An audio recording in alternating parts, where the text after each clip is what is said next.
Hello, good morning students. Welcome back. So, last 8 modules, we were basically discussing about different types of vacuum pumps. Okay, their working, their design, other physical principles on which the pumps are based, like that. Okay, so now we will discuss the second part of this chapter, that is about vacuum gauges.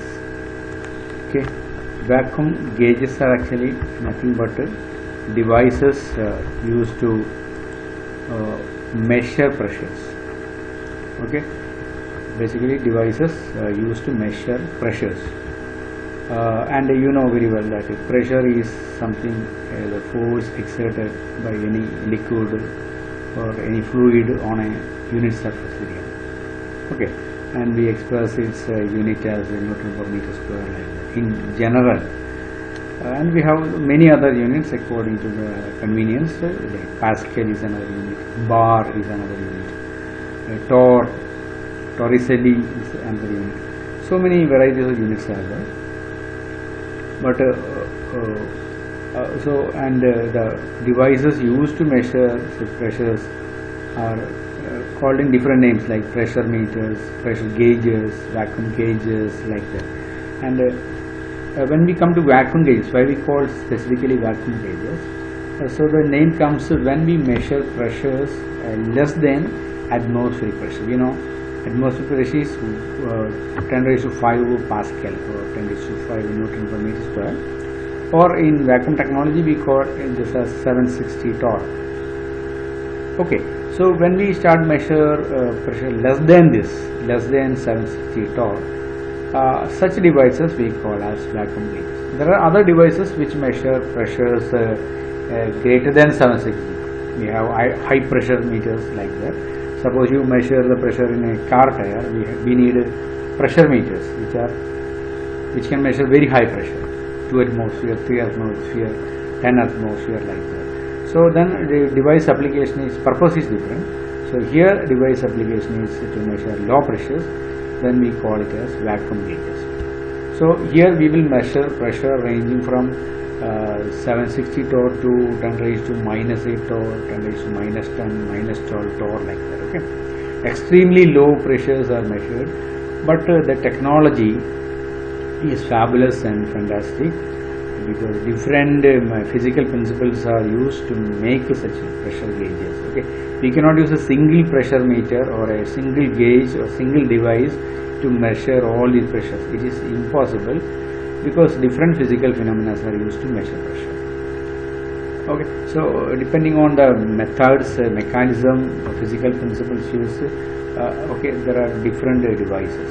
We will study one by one. So we have different pressure meters. I told you different pressure meters. Different pressure meters are used, or gauges are used to measure different pressure ranges. Say for 760 torr to 1 torr, we need one device. Say from 10 raised to -5 torr to 10 raised to -10 torr, we need another device. So device changes with the pressure ranges. So each one has its own advantages, demerits, merits, like that. Okay, that we will come across when we reach that.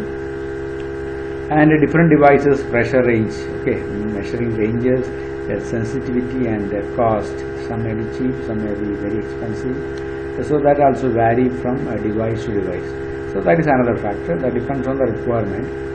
And you may be knowing that historically the oldest device was made by Evangelista Torricelli, Italian physicist. He made the first pressure measuring device, he called liquid column manometer, very simple device. And another device developed by Hans Christian Huygens, U-tube. This is also very familiar, very typical, commonly used device. But these are all not useful in our context. In vacuum context, these are not no use. For example, in a Torricellian barometer, you know, you initially fill up the whole tube with mercury and just invert it. So inverting, when inverting is done, what is happening? There is an equilibrium reaches, because the liquid level, mercury level comes down, and a balance appears between the pressure at this point and pressure at this point. When that pressure equilibrium is reached, mercury level reaches steady value. So the height of the mercury will be equal to atmospheric pressure. Similarly, in a U-tube barometer, one side is closed, one side is open. So when you fill mercury inside it, and suppose pressure is reduced here, what happens? The liquid column comes down. So here you can see there is a high difference between this arm and this arm. This height difference will it represents the pressure accessing the chamber. Suppose this is the chamber and your U-tube is fitted inside. So this height difference is a measure of the pressure inside the chamber. Okay. So the simple working principle of commonly used devices. Okay. So when we select a vacuum gauge for a definite purpose, we have to take care of different aspects like pressure range, okay, for which we are using a particular gauge. Okay, as I told you, pressure range. For what pressure range you are using it? A single device cannot help you to measure all pressure ranges, and whether you want to measure, say, pressure of whole gas or pressure of a single gas, that is also very important. So that you can measure individual pressures, pressure of hydrogen, pressure of nitrogen, helium, like that. There are devices to measure separate pressures. We call it partial pressures. And sometimes the reading would also depends on kind of gas. Okay, which gas gas specific gauges are also there, and the accuracy is also very important. In certain experiments, you need a very absolute accuracy. Some device will offer you very much accuracy, some device will not offer you much accuracy. That is also very important. Okay, so sensitivity of pressure, that means a rate of change of a parameter. Suppose you are measuring the pressure in terms of some mercury height. So as the pressure changes, mercury height should also readily change. Okay, so there should not be any delay between the height change and pressure. So you can see a rate of change of a particular quantity with change in pressure. So that must be as high as possible. It's very important in certain experiments, because experimental results may depend on pressures. So pressure become very crucial in various scientific experiments as well as industrial applications. But also, especially in thin film deposition, pressure is very important. So when we come to gauges or vacuum gauges, it can be broadly classified into direct gauges and indirect gauges. Okay. So what is the difference? Let's understand how they differ in their behavior. So in direct gauges, what happens? In direct gauges, measure the pressure by means of the force exerted by the gas on a solid surface or on a liquid surface. Okay. So then what is the indirect gauge? In an indirect gauge, we are not measuring actually force applied by it.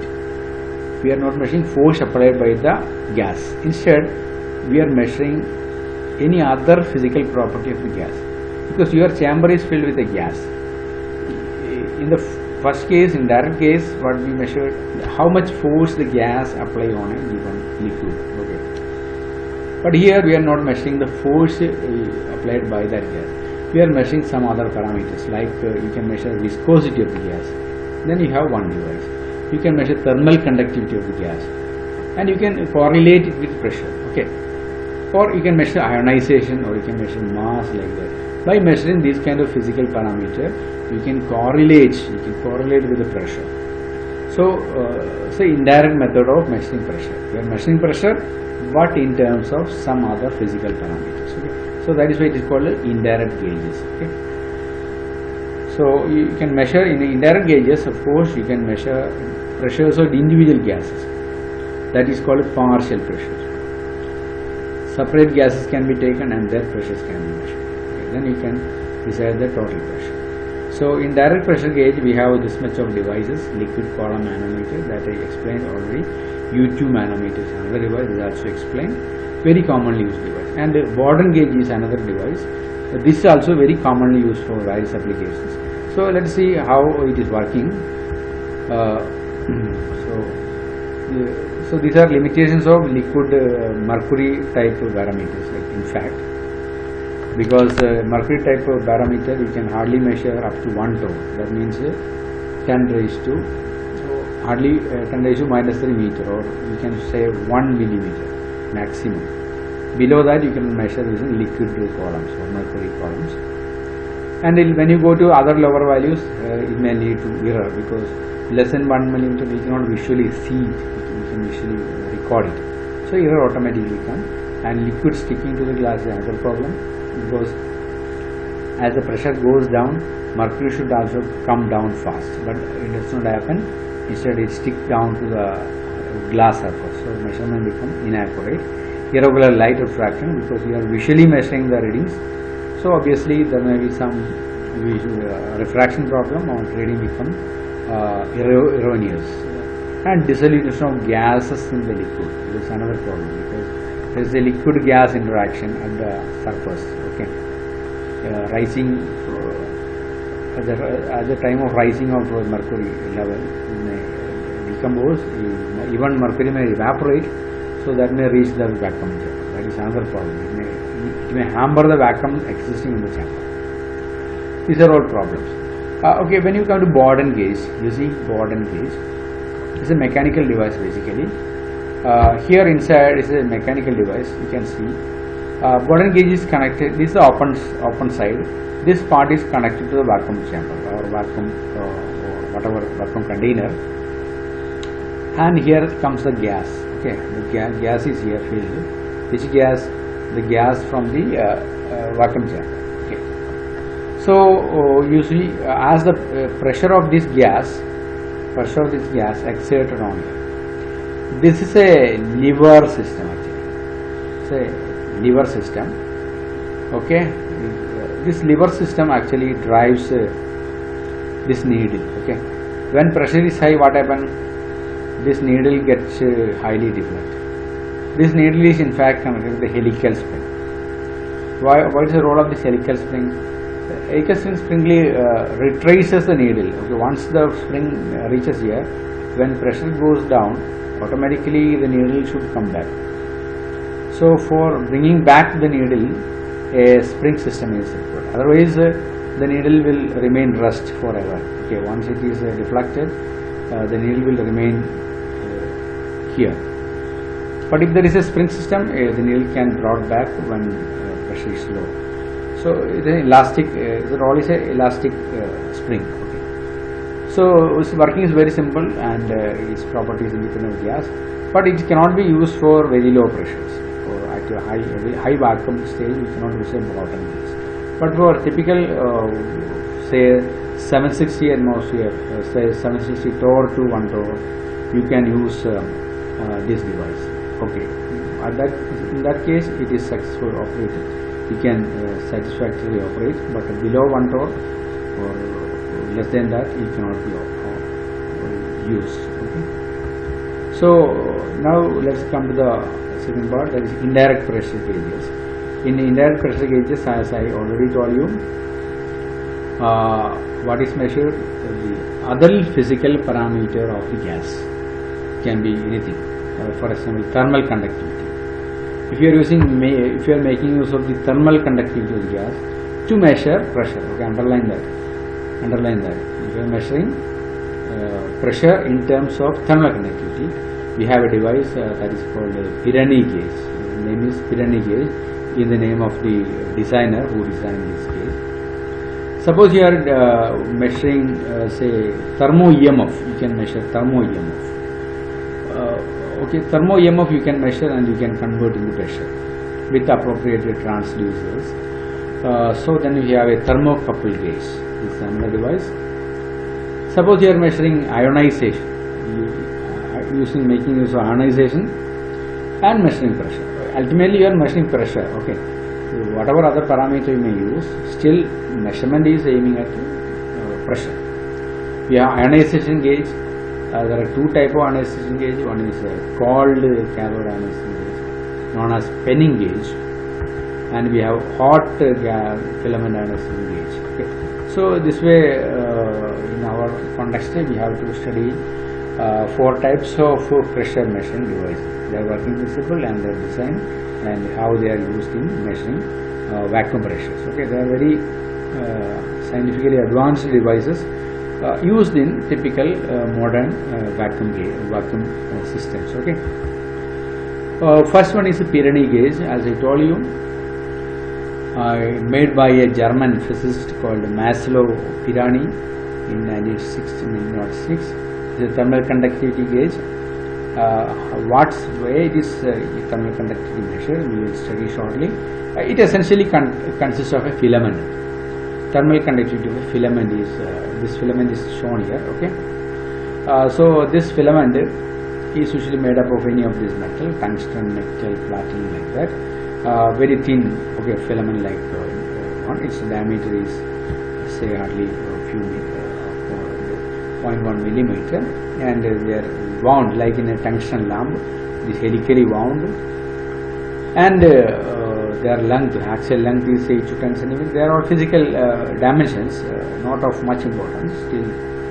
And the basic physical property of the filament is high temperature coefficient of resistance. Okay, that means that resistance increases very fast. As the temperature increases, the resistance also increases very fast.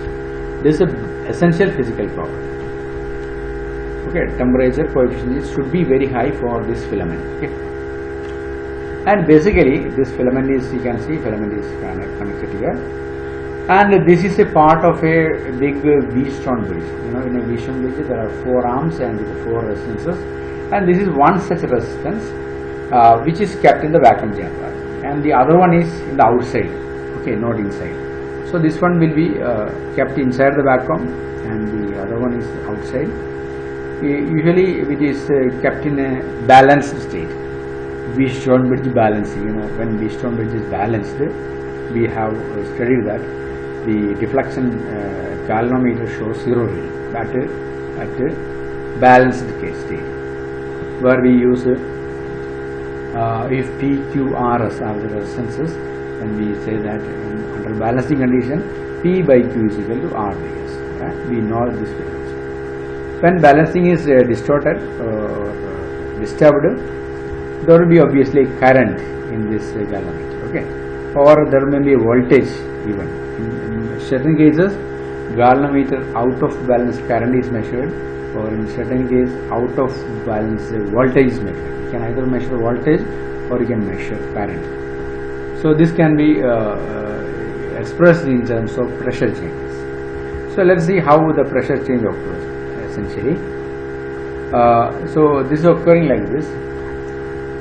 Since this is a diagram which is suited for your examination purpose. Okay, this diagram. This is from the coil filament outside the system is like this. So what happens actually? Let's see the working principle. When pressure decreases, suppose this is kept inside a vacuum chamber. When pressure decreases, what happens? The air density around this resistance changes.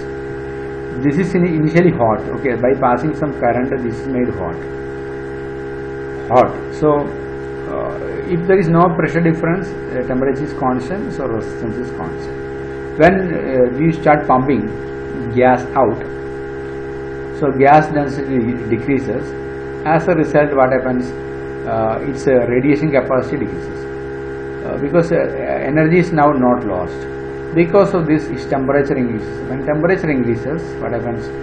Resistance also increases, because it is a high temperature coefficient of resistance material. So its resistance increases. So what happens? The balancing condition is lost. When balancing condition is lost, that is P by Q is equal to R by S is lost, there will be a current. So this current is a measure of change in pressure. Understand? Current is a, or voltage, it can be voltage, it can be current. Current is a measure of changing pressure. So this change in presence of the filament wire due to change in pressure. So pressure change, you can correlate between pressure change and change in current or increase in current. So that way you can indirectly measure the pressure. So operation is based on the fact that heat conductivity of the gas depends on pressure. So when gas pressure goes down, heat conductivity goes down. As a result, temperature of the coil increases. Okay, so rest of the wire decided by the temperature. That is very clear. So measurement of the resistance is an indirect indication of the thermal conductivity and its pressure. So out of balance current you can count as the pressure. Okay. So there are sufficient calibration tables supplied by the manufacturers. From the calibration table, that means where current will be given, also out of balance current will be given in one column, and corresponding pressure will be given in the another column. This way you can correlate and you can find the pressure appearing in a particular level of current. Okay. So this is also a very good diagram. It shows exactly what is happening. This part is connected to the vacuum chamber. You can see actually the actual photograph. This part. This is the part in which the filament is fixed. The rest of the things are actually inside the box. Okay. This is a part of a Wheatstone bridge, of course. Central galvanometer you can see. You can measure either current or voltage. This is inside the box.